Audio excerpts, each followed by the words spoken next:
Are you ready for the ultimate bikepacking weekend adventure? Join us for an unforgettable self-supported bikepacking trip through Southwest Virginia. The Grayson Gravel Pie Bikepacking Adventure travels along the Virginia Creeper Trail, the beautiful gravel roads of Grayson County, Virginia, and the New River Trail. All lodging and camping arrangements are included, along with daily routes and guides riding along with you. This self-supported adventure offers resupply opportunities every 20 miles for your food and water needs. Find out more at graveltraveldirt.com. You're listening to Mid-Atlantic Gravel, Travel, and Dirt.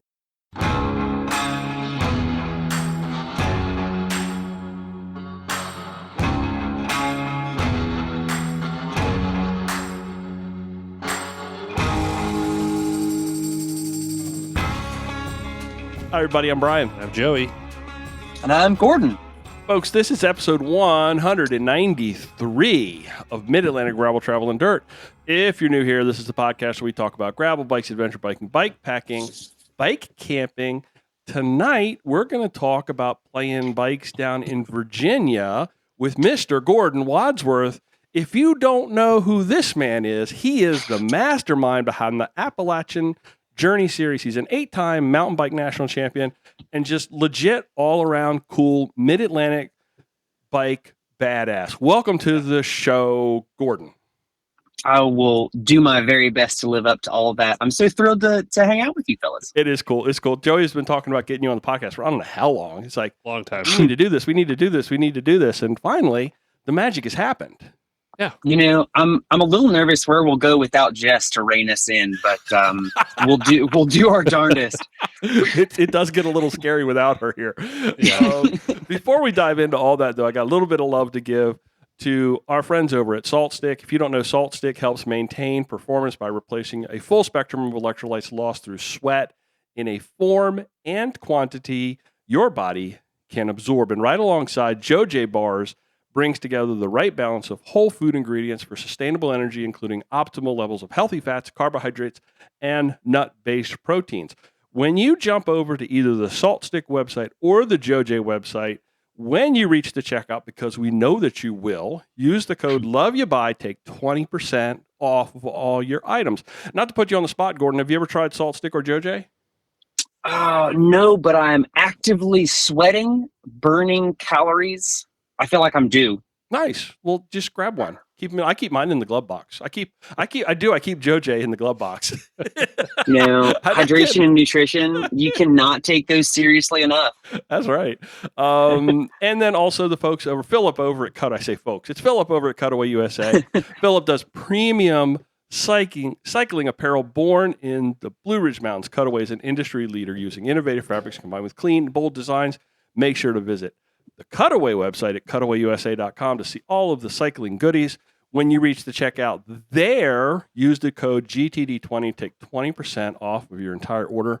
I will have links to all of those fine friends and those discount codes in the show notes. So make sure to go there to get all the stuff, because seriously, it's good stuff. It's good stuff. Good stuff. Joey, Yes. what are you drinking over there, my friend? Travis sent me that Eagles Rare Kentucky bourbon, Mhm.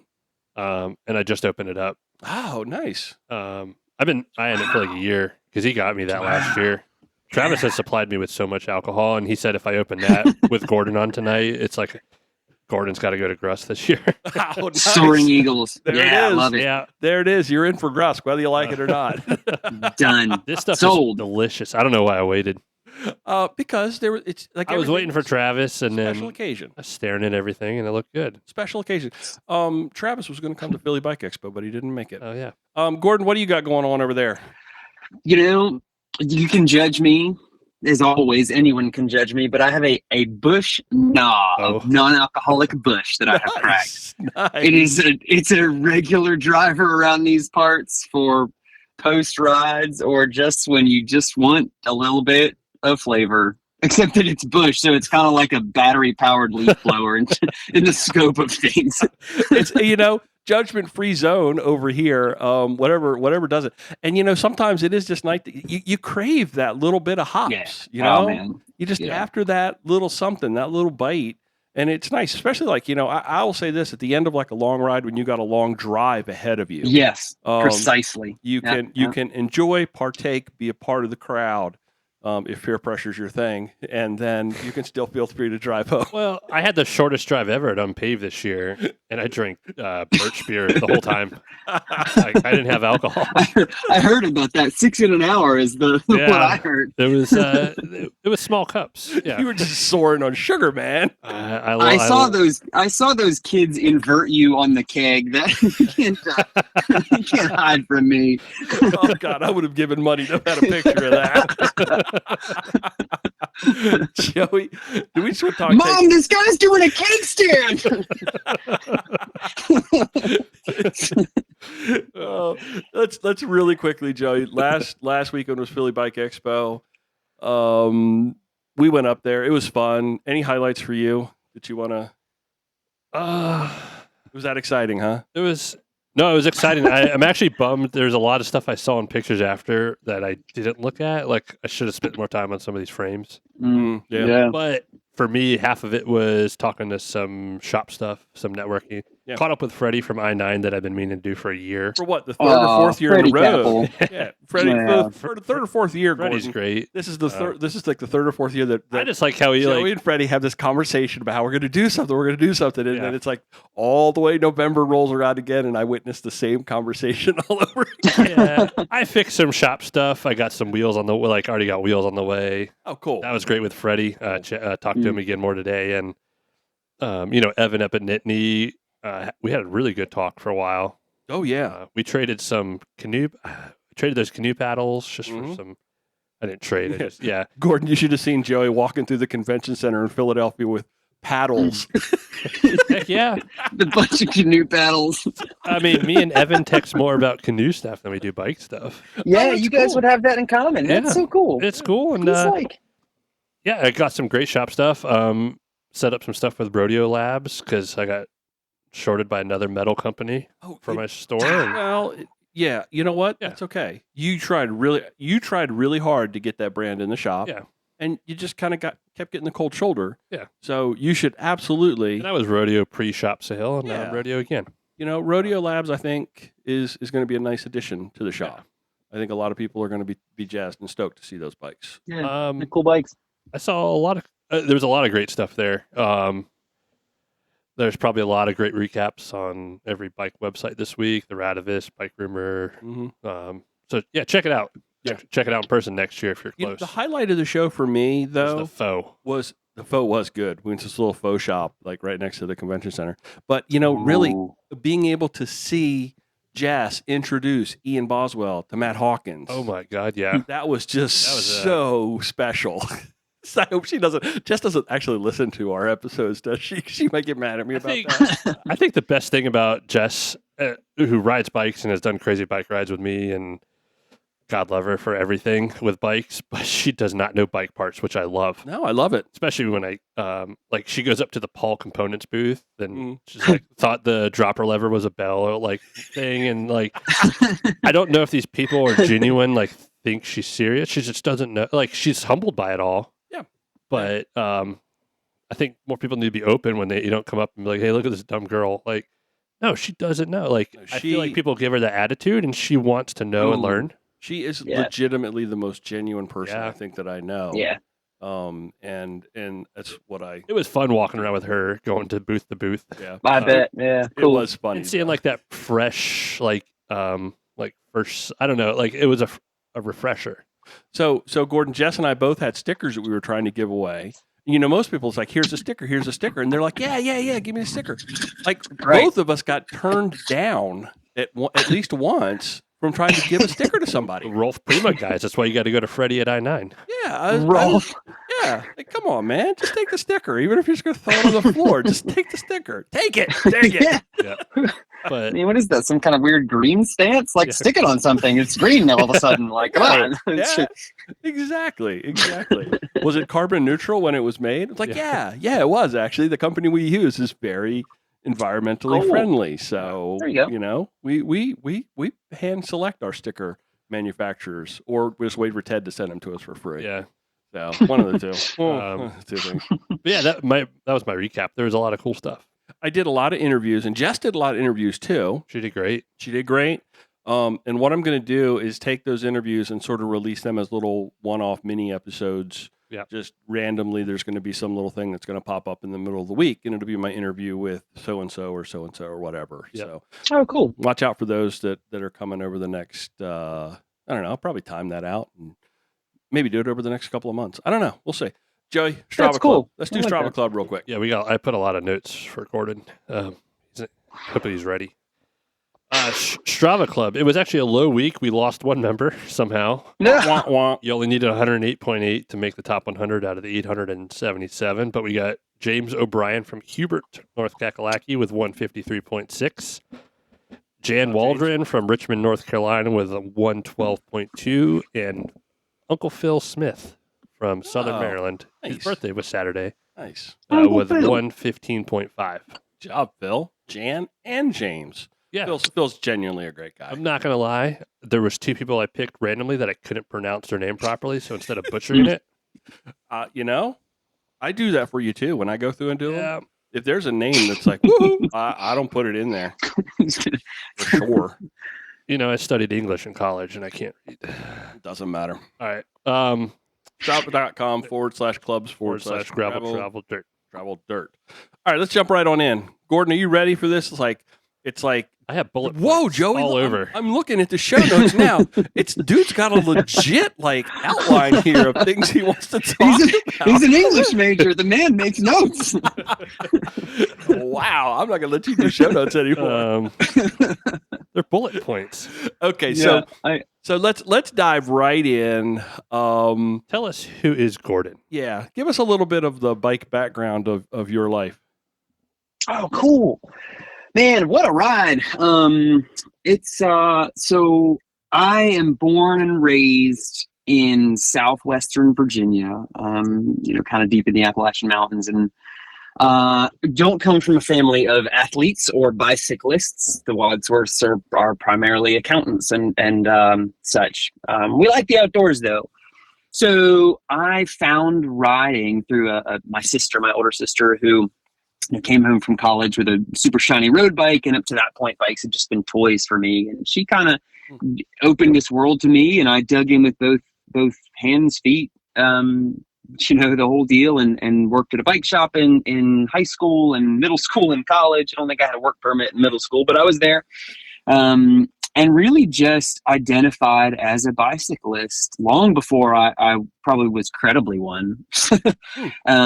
And that has opened doors, introduced me to people and friends and my wife, and allowed me, and I with tremendous gratitude, to see, all kinds of places all over the world, all over the country, and hear people tell their stories. And that has totally changed my life. The power of the bike is radical. I've raced competitively for over 20 years, which makes me sound a lot older than I feel when I get out of bed. But you mentioned Floyd's Leadville earlier, maybe there to thank for that a little bit too. And yeah, I have so much gratitude for the bike and the lessons it's taught me, the places it's taken me. Racing is a fantastic avenue, and I engage with it hugely, but I value so much, what I hear on the podcast from you guys and so many other people now, especially in the drop bars on dirt space, where just riding and experiencing and bike camping and packing and that's so cool. And I love that. And there's a hunger in me for that, too. So yeah, it comes through. It comes through. I can hear it. I can hear it. It's so cool. Do you remember your first bike? Yeah, I could probably give you a pretty long list. My first bike was a Specialized, what was it? Ground Control. It was the Ground Control, which is a tire now. And it was garbage. It was absolute garbage. But I think that's important.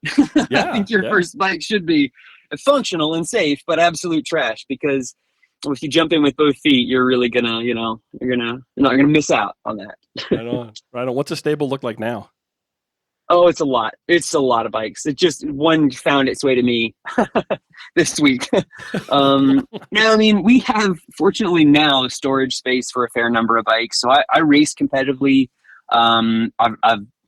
Maybe I jumped ahead of myself. I've raced competitively in the off-road space for a lot of that time, and I'm raced for Pivot Cycles for many years, and now I race for Revel bikes based out of Carbondale, Colorado, and that was a change I made this year. So a couple of Revels for living in the basement. I've got 2 of their drop bar bikes, a Y Cycles El Jefe, which is the sister brand of Revel. I have a Ranger, which is an incredible piece of machinery, and I just picked up a Rail 29, which is a 170, 155 troublemaker. It's gonna get me deep in trouble. And then we have, I have a handmade road bike that a friend built a few years back. We have a tandem that we enjoy riding, which can't be said of every tandem. No. And some other fun stuff around too. Yeah. How many single speeds still exist? Oh, 2. I've got 2. I've got one that's just for banging around and stuff, and then one that's my El Jefe is a single speed, and it's such a sweetheart. That's actually my first titanium mountain bike, and I've been missing out. Holy smokes! That's a sweetheart. Yeah, I think you are an accomplished single speeder. If people don't know that, I've been around. Yeah, tomorrow's National Single Speed Day, so is it really? I know. What are we gonna do? We gotta. We'll talk about it. Yeah. Plan it. I had no idea. But, yeah. Is that a Hallmark holiday? Did they make that up? Can I send a card to my single speed friends? Yes. Yeah, right. How do you celebrate that? Do you send them? I just had a single speeder in Slovenia send me some of their own homemade. They call it schnapps, but it's like a plum moonshine. It's clear as the day, man. It's serious. They're good people, man. You don't want to kiss any single speeders, but you want to make friends with them. Nice. What's life like you're in Roanoke, right?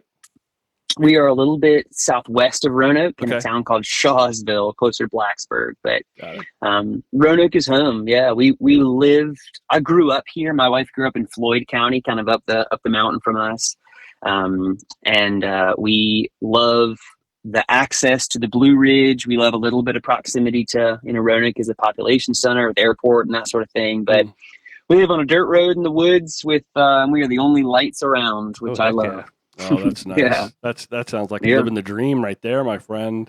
It's a good day. Yeah. Sounds a little scary. Yeah. I have a friend of mine runs a caterer. He's a catering service out of Floyd. And really? Yeah, his name is Adam Morrison. He's Two Trees Catering. 2 Trees. Okay, cool. Yeah. He caters a lot of the bike tours that I lead, and he is just genuinely a good person. So that neck of the woods must produce some really quality people, I think. Yes, but it sounds like to me. Yeah, I got a lot to say about Floyd and a lot to say about Appalachia because there is that through line. Yes, sir. I'm going to tell you it's God's country. There's no doubt about it. Yeah.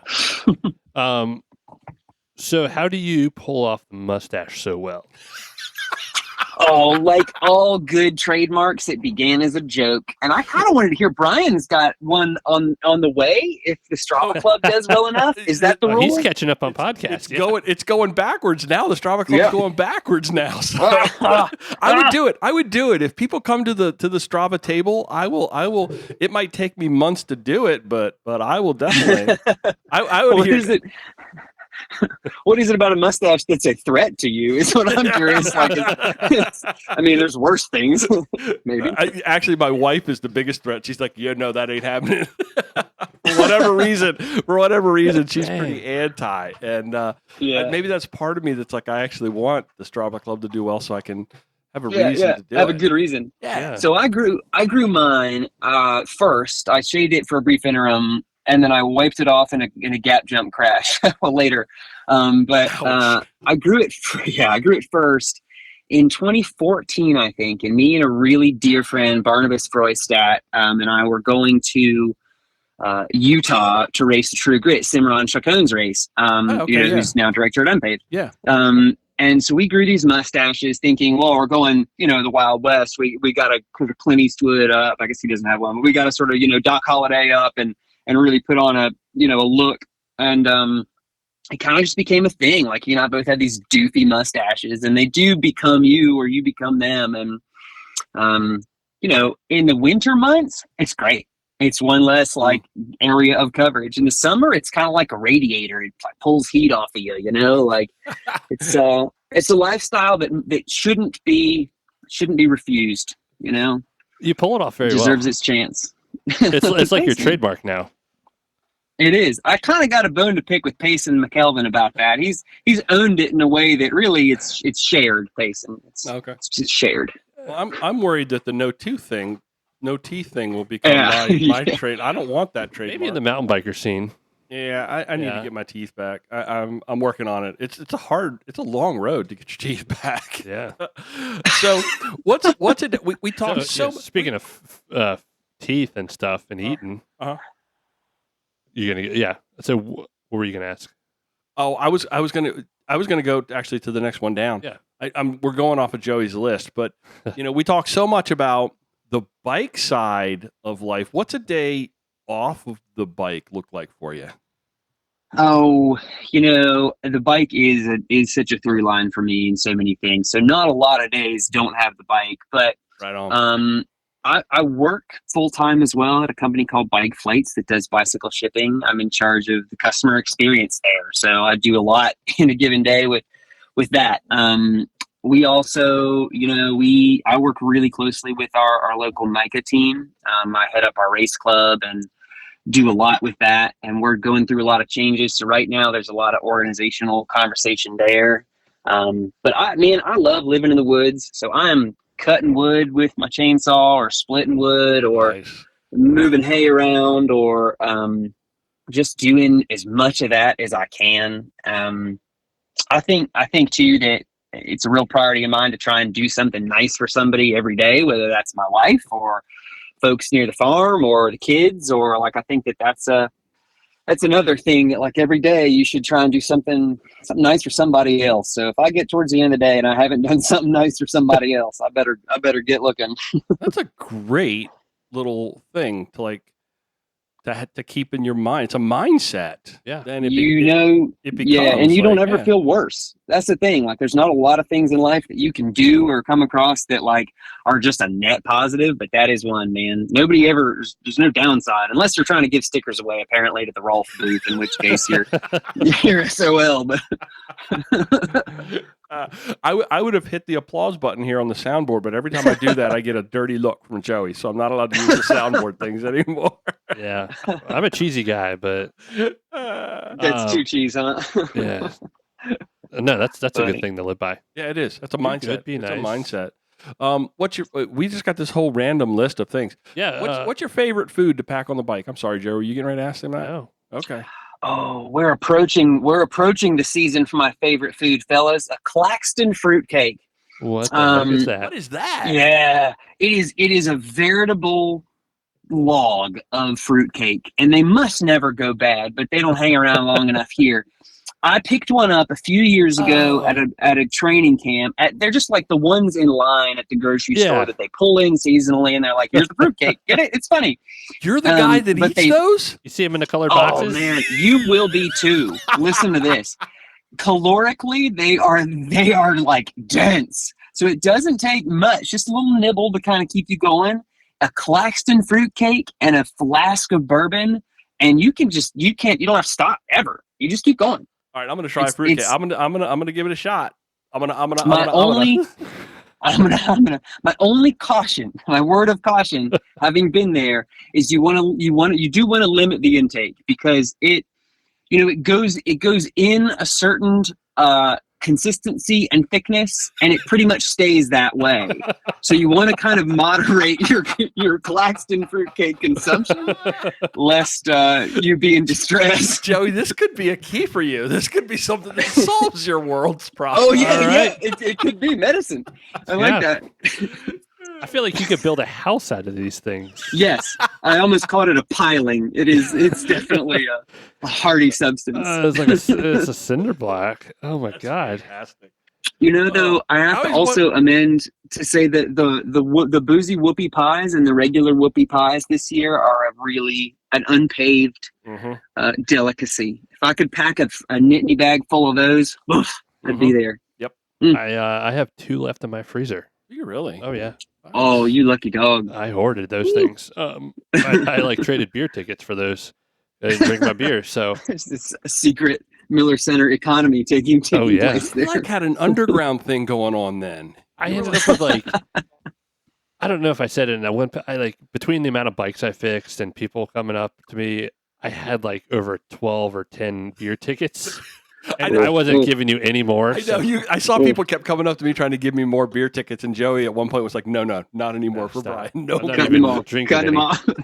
All right, so hypothetically speaking, for you Reno fans, all right, you fill up your pockets with cinder blocks and bourbon. What is your like? I don't care if you leave your house or drive across country. You had like one day to pick. What is your best ride? Like, Oh man. Oh yeah. There are obviously, there's so many. How could I pick? But I've said for years, and I will repeat it. The Pisgah Productions Pisgah 111K and their old course, which isn't really one you could run as much anymore, but that route is mountain bike, single track route. And my background, I breeze through it because I don't like talking about myself. Is a lot of 100-mile mountain bike races. I've done almost 100 of them. They're just long. Oh yeah. I used hard, to follow you in the NUE stuff and everything. wow. Yeah, they're not good for you. For to be fair, they're not good for you. But they are. You ride the wave of human emotions in that duration of time, and the more technical, the more likely you are to have highs and lows. And the 111K is about as long time-wise as a 100-mile mountain bike race. It's technical, but it's also well-paced with some dirt road in there. It has some of my favorite trails, Squirrel, Black Mountain, Laurel Mountain, and Pilot Rock. Those trails that I have history with, community and personal history. I have matured as a rider on those trails, i.e. gotten my teeth kicked in on those trails. And that route is just so beautiful. Any time of year, it speaks to me. If the doctor came and said, "You've got one more, buddy, what's it going to be?" there'd be no question. We'd get in the car and drive to Pisgah. Wow.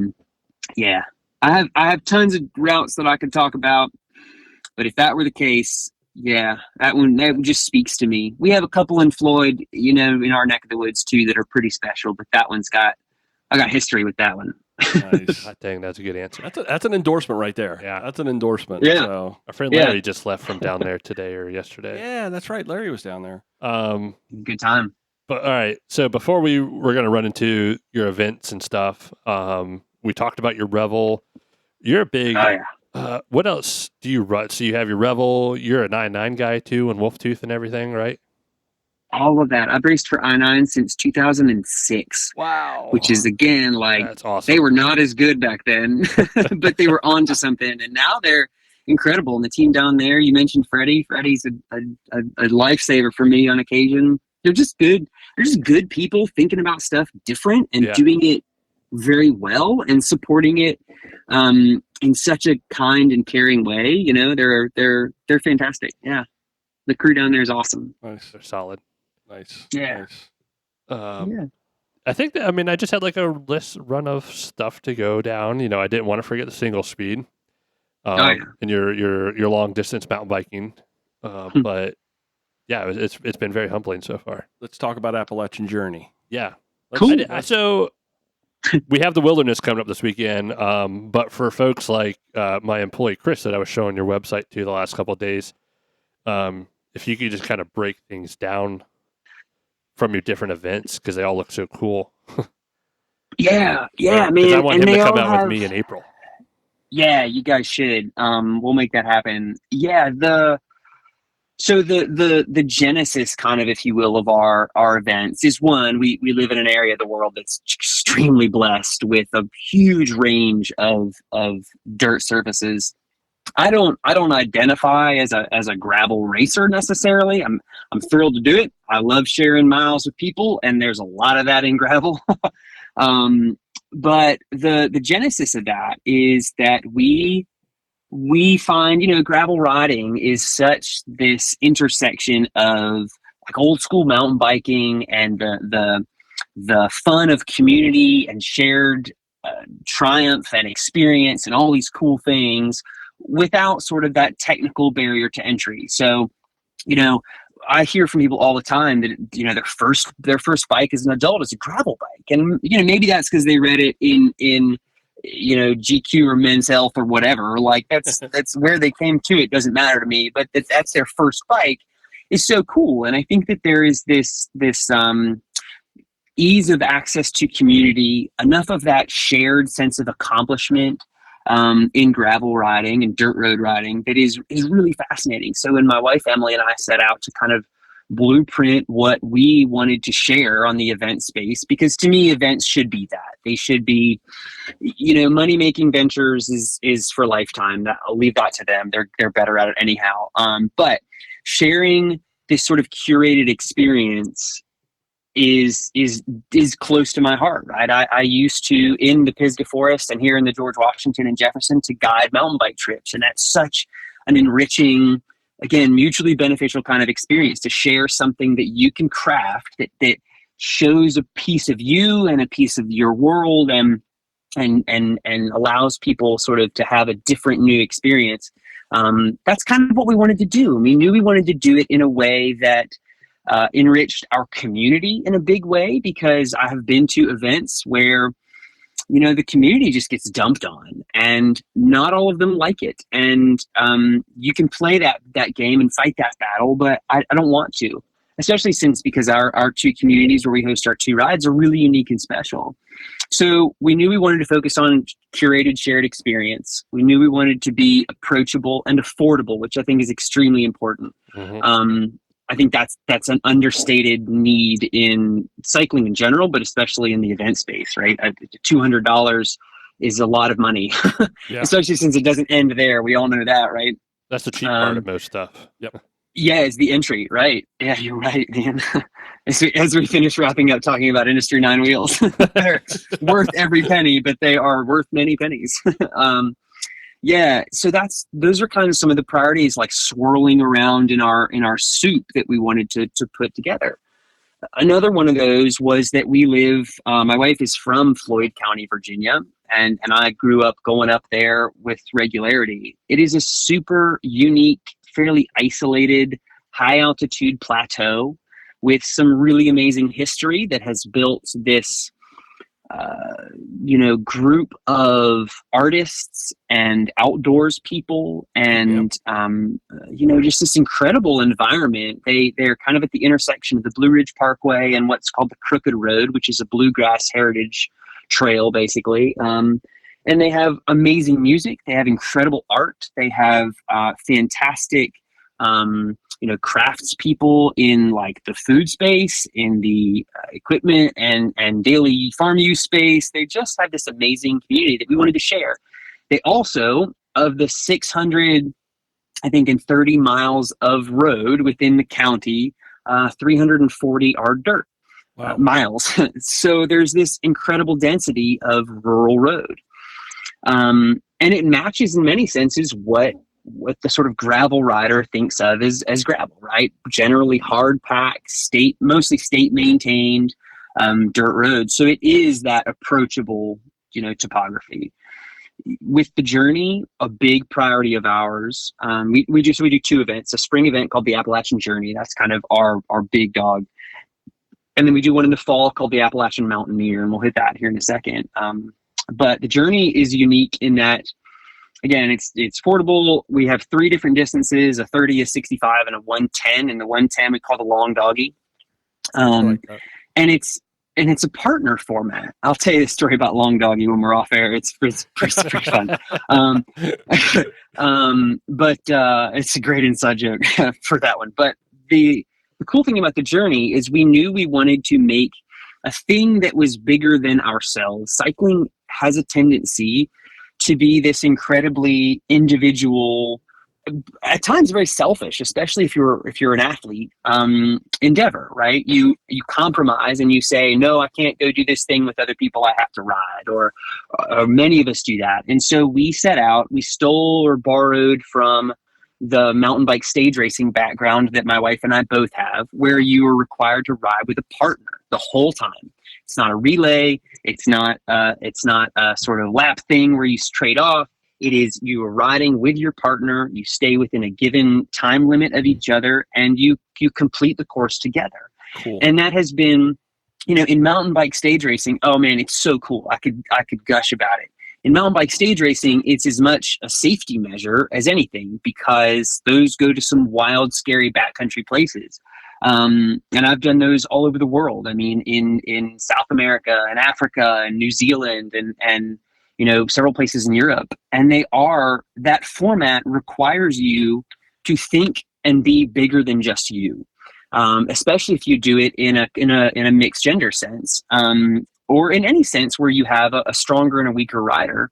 You have to think and act bigger than you. You have to be considering the needs of your partner, and they in turn have to be considering your needs. And the really fascinating and inspirational thing about that is when you get it right, you are faster together than you would be by yourself. And I think, to get a little bit meta with it, I think that that's a lesson that we need right now. We live on screens, we isolate, especially in the past 2 years. We live in this space where people have such mental health challenge for a huge variety of reasons. But one of those, I think, is that we've lost the ability to interrely on each other. Floyd does that so beautifully by virtue of being very rural, right? You have to work together to fix things and problem solve. In bicycle racing, because that's the medium that we want to speak with, the partner format does that. And it allows people to experience a thing so much deeper than just staring at their stem and covering the course. And it's hard. It's as hard as you want it to be, or it's as easy as you want it to be. You have control over how you want to do that. We have life partners who do it together. We have dudes who just met that do it together, and they all come away changed. I won't say always better. That's the theory, but sometimes it does end in a fist fight. But that's part of the challenge, right? And we market the event such that you've got plenty of time to choose. And I think that's really that's in the guts of the journey, is that we are better together. We share together, we win or lose together. And you know what? It was unfortunately a COVID cancellation. So we had our first year last year with 400 riders, which is right where we wanted to be as our limit. And it bore so much fruit in the lives of so many new friends and this amazing shared experience. The long doggy is hard. I mean, it's really hard. It's, over 100 feet per mile, a little over 100 feet per mile for 110 miles with some big climbs, a lot of dirt, almost entirely dirt. It's like an 80-20 mix, which in that much distance is a lot, around these parts. And it's just like a wild, the 110 goes through so many different little microclimates and zones. It comes off the Eastern Continental Divide here where I live twice, climbs right back up it. Has such a huge range of terrain that it's an epic, huge ride. It cracked a lot of people, but we have a 65 that I think is a very, very good experience. And we have a 35 that, again, one of our goals is always to even have the shorty, in air quotes, be something you can buzz on for days or weeks or months. That's no joke. That's 35, 36 miles and 3,300 feet. I mean, that's no joke. It's not a joke. And it has its own, all three distances have their own little unique element. And the unique cool thing about the 30 is that it runs along, most of it is along the old Appalachian Trail. So you are truly on the edge of the plateau looking out towards the Piedmont of North Carolina, on the old AT, which was a dirt path. It's just a cool, we found ways to build in these cool experiences, and we want to share them with folks. I don't think a lot of people understand that with the AT, how it used to be when the AT first formed. It was what eventually became roads. And that was why they transitioned that trail into something different over time and into the footpath. So that's a great story right there. That is, and I'm looking at the courses. Wonderful website, by the way. I mean, you really lay out the family of the events, the pictures. Cool. I mean, they tell the story. You know, you should have no misconceptions about what you're getting into. But I'm looking at the ride profiles, and that 110 has got this big gully right about mile 40. Yeah. That is my daily frequent climb, Fisher View Road, and it's you know, that profile is deceiving because it does have the Eastern Divide twice. You dip off of it a little bit, you climb back up, you get this nice little taste. Goose Creek Road that you climb back up is a dream. It's like it's an escalator, man. You don't even know you're climbing. It's so awesome. Oh, nice. And you drop off again. It's steeper than a dog's nose, and you just like plummet back to earth, and you climb back up. And that section is tough, but it's super, super unique and rewarding. And then if you're doing the 65, that's the crux. Like you get over that, and you're home free. The 110 goes out to an area called Indian Valley, which is sort of where my wife actually grew up, and it is. I hesitate to say it, but I've heard it said it's death by 1,000 cuts because it is a lot of steep little jagged saw teeth, but it goes places in Floyd that are remote. They're incredibly remote. I mean, beautiful little pockets of Appalachia. I can identify that. We did Gravel Worlds this in August, and that death by 1,000 cuts. And I'm looking at the profile now, and I see it. It's like up down, up down, and that's what Nebraska was like. It was either you were going up or you were going down. You didn't have a whole lot of in between. So yeah. I love the way that it's multiple events and they're all sort of like the same family. That's a really cool thing. Yeah, you're doing something very unique and novel with the partner thing, with the multiple events. I love all the distances. It's just really inclusive and applause. as one of my neighbors says, we ain't. We're doing something unique and different, and we're kind of throwing some stuff in that we're picking and choosing a little bit from what we love and what we don't love.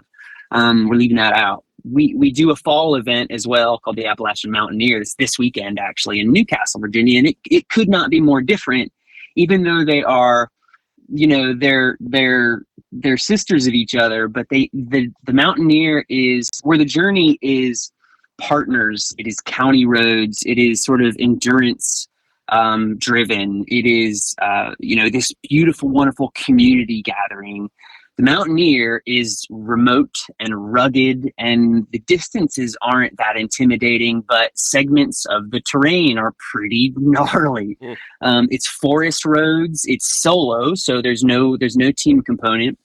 Where Floyd has this beautiful pastoral sort of meandering for the most part, Newcastle in the Mountaineer has this rugged, beautiful, exposed bald knob that we ascend and then just bomb back down. And it is like the two events, and I like to say they're cousins, but they could not be more different. And that's by design. I mean, they foil each other. I think that there's room for that gnarly, technical, chunky thing with gravel. We all have these bikes with dropper posts and 700 bars and 50 C tires and suspension forks now, and it's like let's put these bad mountain bikes to use.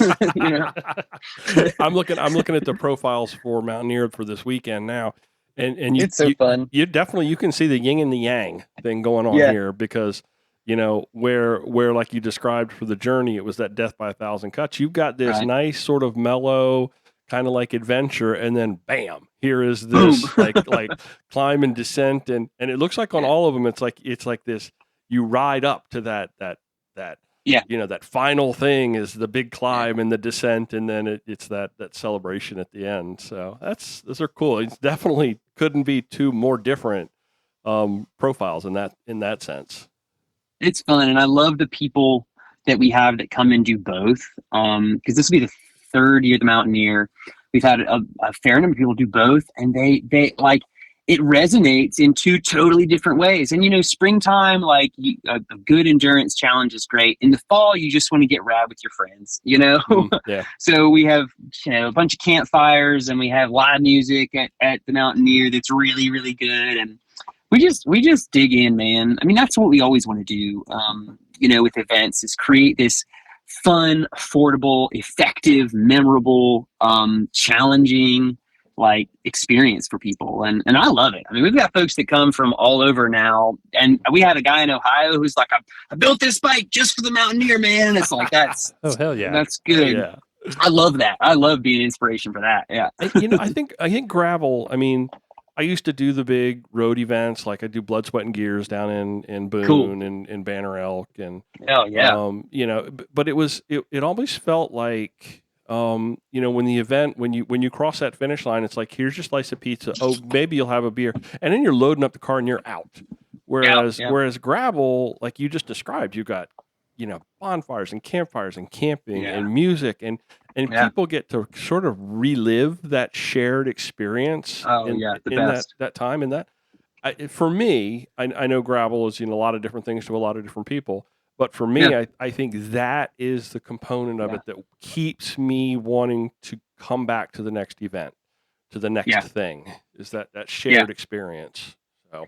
Yeah, there's no question. It's the thing that saves cycling, I think. And whether cycling needed saving or not, it's another conversation. But it is the thing that we do better than anything else. And it is the thing that we need the most, you know, is this community-driven, shared experience that we don't always get in life, you know? Nope. If cycling could export one thing, that's what I want it to be. And that's one reason we've chosen to deliver sort of gravel cycling events. Because trust me, I would love nothing more than to put together a real tooth kicker of 100-mile single speed shindig, but there wouldn't be many of us left. So it would be. You've got an involvement with NICA.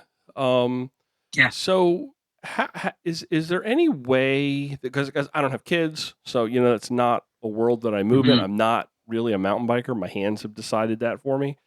Are you coming tomorrow night? No, I'm not coming tomorrow night. Is NICA able to sort of like take some of that good mojo and kind of transition that in so that the kids that are getting this different type of sporting experience through that age, are they walking away with this same kind of like juice and vibe that we're talking about? Yeah, ours are. I know that, because that's such a priority of our team, is to create this lifetime of access to a bike. Like, you know, whether you want to become Kate Courtney or whether you just want to become, you know, anybody else, we want the bike to be accessible to you forever, because you'll need it, right? At some point. NICA as an organization, I'm a NICA instructor trainer for Virginia as well, does that extremely well. Implementation varies team to team, but I will tell you this: if you look through the NICA book and you follow the guidelines and instructions, you will create a really fun, engaging, and better kid building program, and you will have fun doing it. NICA does an awesome job with that, and the Pennsylvania League has some of the best people in it. Virginia Pickles. has an amazing league. Yes. Pickles. Lily K and Pickles, and you've got so many amazing people that are just putting that program together. But there's so much there. I think that whole program is just so fantastic. I love the kids that come into the shop. Yeah. I bet. They are so excited. Yeah. They want their bike back so fast. They're going out and having fun. They're priority number one for me. Yeah, it's good. It's just great stuff. I got a kid last week. I won't say his name on here. Just got a new bike. He was so excited for it. First ride, ended up in the hospital talking from me. He was so excited that like he had he'll be back next week riding again. Oh yeah, but just destroyed. Now he's got a story to tell. He's got a story to tell. He's so fast, and it's giving him something to do outside of school, and he's got new friends and all those kids. It's so cool. Teaches them that not all teams involve a ball. You know, that's not the way that it has to be. You know, and there's not that there's anything wrong with that. It's just that, you know, that's some kids, that's not their thing. And this has opened up a whole nother world of teamwork for just kids that who knows where they would have been otherwise. Yeah, so for sure. And if they matriculate out of youth cycling with those priorities of the bike is not about just me, then we have done a big, huge thing, you know? Yeah. I think that's a priority for sure. So one more time, Gordon, let's Appalachian Journey, give us the whole year's rundown on all the different events so that people walk away from the end of this with this picture of what they should be doing in 23. Oh yeah, for sure. April 1st, no fooling, is the Appalachian Journey. Registration is live now, and it's going. We've capped it at 500, and I don't know that we'll grow a whole lot more than that because that feels right. I don't think big for big's sake is the best thing always for us, for sure. So that is your spring, is the Appalachian Journey. Get your ride buddy committed and lock in for that because it's going to be a hoot. And then in the fall, November, usually first weekend in November, it's the weekend of the time change. On Saturday, we will do the Appalachian Mountaineer, and next year we're up for a course change. So it's going to be trouble. It's going to be some really cool stuff that's going to get thrown in that one. And we're kind of pioneering a third leg to that stool. I've got 2 different locations picked out, and we're sniffing around them and putting tires on dirt a bunch, and that will probably be in the summer sometime. So, yeah. And we'd love to have you guys down for all of them too. I mean, we should love it. Would love it. And it's theappalachianjourney.com. I'm going to put that's us. Links in the show notes for all of that stuff. And thank you for joining us, Gordon, and sharing all that. Man, this has been a great conversation. Well, I appreciate y'all listening to me talk for a while. I truly could gush about the thing of gravel, and the Mid-Atlantic has such a good scene, and you guys y'all kill me. You're a riot. Well, that's probably mostly my fault. You want to stick around for this or that's with us? Please say thank you. You bet I do. Okay. Got a couple things going to throw. Joe, you still haven't fixed number 3, so you need to get on. You need to get on that in the show notes, there, bud. I am going to toss it over to you, Gordon, for the first answer. Then I will chime in, and then Joey, as Wes used to do, will muck it all up. Okay. First item up on this or that: stage mountain race or stage gravel race? Oh, stage mountain, no question. Hands down, no issues, no question. That was fast. Yeah, that was fast. Single track. I used to enjoy my mountain bike. Then I just was not really able to. I've never been very good at it. Is probably part of it. It's like continually mess myself up. So I'm going to stick with the gravel scene, Joey. Well, seeing I'll never actually do a stage, but the Transylvania stuff looks like a lot of fun. Even for they are something at my level. And they are. Ryan's gravel series, his gravel stage race this year was a sweetheart. It looked like a blast. Yeah. But I might go mountain. Okay. Ooh, the Hey calling. Hey, I went 2 years. I went like part of COVID, Gordon, without a mountain bike because of bike shop life and a shop fire. How'd you survive? Gravel. There you go. Yeah, I scored myself a bike for the season, and I went like 3 weeks without riding it. Up until tomorrow. Well, it's been really tough. You know, Joey, that you saw that I've pulled my stump jumper back out of mothballs. It's all cleaned up. Yeah. I just need to refresh the sealant, probably a little bit of suspend. And I have offered, Gordon, Joe, I said, I will go out with you guys, and I will be happy to take pictures and video of you guys doing all your mountain bikey things. Jumps and rads and stuff. Yeah, as long as I can just be legit chill, but I don't think the first time I should do it should be at night, Joey. Oh no, yeah. There's an argument to make for that. Yeah, we're starting our night series for the shop tomorrow, and I don't think that's a good place to dive back in. No, I don't. I don't do dumb stuff like my employees in their teens. So. Second item: aid station, Uncrustables or hot dogs? Am I answering this? Yeah. Oh man, this is hard because the hot dog has such good mouthfeel and sodium, but man, it hits hard. Oh, bulletproof, Uncrustable. Yeah. I got to go with the Uncrustable too. The hot dog burps about 5 minutes. Oh, they're bad. As soon as it hits you, as soon as you leave the aid station too, it's like, oh, there it is. I would go with the Uncrustable, Joey, all day. Uncrustable? I was getting ready to say Po Patty. What was that place we had hot dogs at Unpaved and then that climb out of there? The ranch, wasn't it? Yeah. Oh, it's hard. Hot I do dog the same, burgers fellas. suck. Yeah. I might go Uncrustables. Those hot dogs were like if I wasn't burping it up for about 10 miles. So the ranch had good hot dogs. Just 10? Yeah. No, it's because I washed it down with like Rice Krispies that like now, fix that. But if you didn't put pierogies on here, because I'd gone with the pierogies all day. Oh, I know.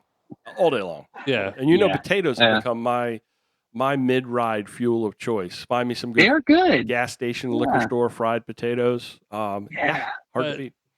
No, I can't put a hot dog in my bib pockets too easily per se. Like you're not trying hard enough then. Technically, you not can't. without consequences. Yeah. third this or that. Spring riding in Southern Virginia or fall riding in Southern Virginia?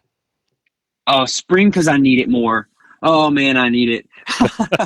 It's just so cool to see the forest and nature come alive too.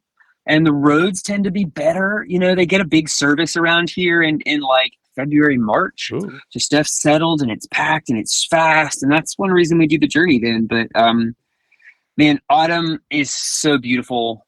But I'll make you a this or that deal. Okay. A deal. Yeah. This is spring riding in Virginia. And also this is fall riding in central Pennsylvania. Ooh. You can have both. You can have both. Even my dog. That's the beauty of it. This or this. Even the dog got interested in that. The dog was going, I don't know what I'd say.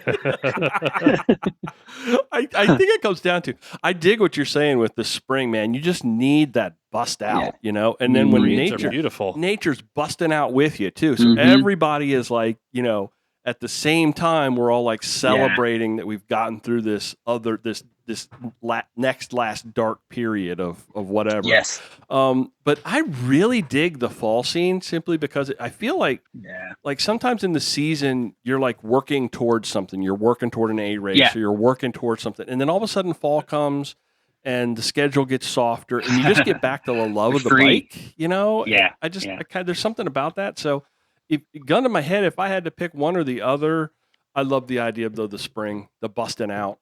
And getting back outside after being indoors for so long. On the bike, on the trainer at least. Joey? Yeah. Man, you guys put a whole new perspective into that for me. I love that first part of spring where everything's starting to turn green and all it just pops. Yeah, everything's coming to life.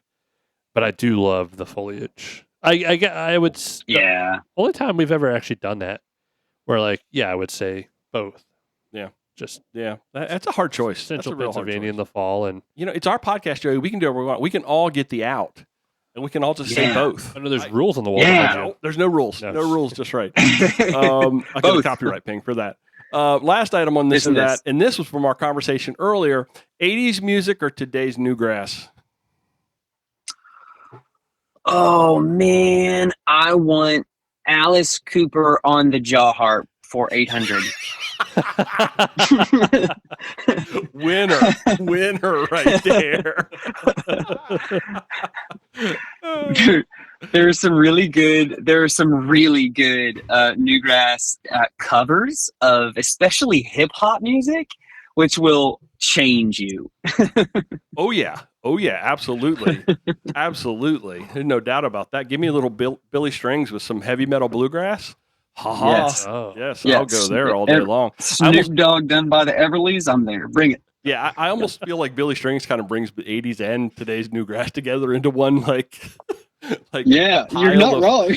Pile of notes. So, but I really do enjoy where today's kind of like folk scene and the newgrass is going. I really do. Even though I'm a child of the 80s. Maybe that's a part of it is it just, that's very nostalgic for me, and maybe I just want to keep it that way. And today is today. Joey? Sam, I'm in my 30s. I'm not old. No, I do like good 80s. I'm old. But I do like, we always listen to like the newgrass. Oh, yeah. I got you hooked on, what's his name? That's like a rocky-ish bluegrass. Who was it you keep Oh, cool. throwing on my I'm into car? that. Dude from Yellowstone, Ryan Bingham. Ryan Bingham. Yeah, you keep Ah, going. cool. And that stuff will, it's jamming while you're driving in your car. Yeah, it'll keep you going. There's Your no mile doubt about commute that. to work. Yeah, Shoot, yeah. Mile commute. I got a mile commute and I still drive. Man, you need that time. You need that time. I take my dog to work every day, and we could walk. We can either walk or drive until I get my trailer for him. Yeah. So, trailer's Cool. on the way though. Is it? Like a Cool. big burly, yeah. I just need to be there for the first time you put this dog in a trailer and expect me to stay in it for a whole mile. Oh, when he's in the car, he's great. Yeah, but you're not in front of him on a bike when It, he's in the car. I just want to see it. he's I very wanna see it. trainable. I don't. Yeah, okay. You keep saying that. He just basically almost took out all of the cords over here. He was literally wrapped around all the cords. But that's my fault because I got him excited. Stop cooking you dinner. Yeah. All right. All right. It's about time for us to shut this down. Gordon, thank you Yeah. Do it. so very much. This was just a fantastic Yeah, conversation. thanks for staying up. Yeah, thanks for Shoot. hanging out with us a little late, and Well- and we're all excited about Appalachian Journey now. Yeah. Well, fellas, we appreciate so much what you guys do, sharing so many different ways to do gravel, travel, dirt. Truly, the name rings, but it rings so well, man. We appreciate you guys, and thanks for having me on. I Thank loved you. it. Right on. And we might do an in-person thing in December. We're working on it. Okay, yeah, that'd be Working cool. on it Some good Yeah. old fun. Yeah, to absolutely. make it happen. Yeah, Joey said we wanted to try to do this in person, and let's try to I make that happen. figure we could do We could do like 8 Gordon episodes. Or, we could do as many as we want. Yeah. Yeah. Slovenian plum brandy on me, fellas. I just applaud you for having people send you liquor and you drink it. That's the thing. It was man. Wait till you see this bottle too. It's dubious at best, but we're 2 or more gathered. Joe, you got anything else before we shut it down? Yeah. Last thing, I never talked about it. My shop's social at Jubilee Farms is November 19th. I don't care if you're an hour away, if you live where Ted is. Anyone's invited. It's at a Oh, remote great. farm on the Potomac. It's beautiful. We got 2 mile. It sounds like it's a little, but we just have a nice 2 mile single track, a little gravel off camber. You can fall into the creek. Oh, Loop. We'll do like an hour and a half. I'm going to smoke some pulled pork and chicken, and people are getting some sides. And then it's a brewery, so Jubilee fermentation, big very brews. light. It's actually really good riding beer. It's like 3%. Cool. Because Had I some don't of it. like. It's I very actually good. really don't like a lot of beer after I ride like that. Just Very like you guys were talking about earlier, so it's perfect for that. Mhm. We walked the course yesterday. My dog had the best day he's ever had in his life because he got disgusting in the marsh and everywhere. And he was exhausted. So bring the family out. Bring whatever bike you got other than a road bike. I want to like title it like Roadies Beware, like don't show up, but I want to be accepting. Like if the road club wants to if come, you want to come and bring that, bring it. You know, yeah, Bring it. you need some knobs for this. Like there is some off camber gnarly stuff that's tame if you're walking it, but riding, if you want to rip it, Nice. you can end up in the Potomac. You know what? There should be a special prize. You come back wet Yeah. and muddy, you get something. So November that works. 19th, 3 to 6. I Be won't there. give you food poisoning, and you'll have a good time. Cool. Hey, there you go. Yeah. I love that. Well, listen, thanks everybody for listening to this episode of Mid-Atlantic Gravel, Travel, and Dirt. If you enjoy the podcast, maybe consider joining our Patreon family, but you don't gotta. Just spread the love, spread the word. Have a friend listen to the podcast. Force your friends to listen to the podcast. That's the way to do it. That'll There you go. do it. Yeah. That'll do it. Joey, how can folks get in touch with us? The only person that assaulted me at Philly was Father Dave, Mr. Pryor. He's the only person that came up and touched me. It was but- appropriate, though. Yeah, it was appropriate. You can come do that on the 19th, or you can come to my store or graveltraveldirt.com. Our Instagram is at MidAtlanticGTD. If you want to hear more about the event, it is at theappalachianjourney.com. And Got it. Gordon is on the gram at Links in the show the notes. what's the Instagram handle, Gordon? We are the Appalachian Journey, and I am at Wadsworth. Yes. We'll have links in the show notes for all that stuff. Yep. Mid-Atlantic Gravel, Travel, and Dirt is recorded this week from right here in Joey, Blake, and Jess's kitchen, all the way down to, what was it again, Gordon? Where are you again? Shawsville, Virginia. Shawsville, Virginia. Thanks for riding along, everybody. Until next time, do good, be nice, go slow, respect others. Love you. Bye. Love you. Bye. Love you. Bye.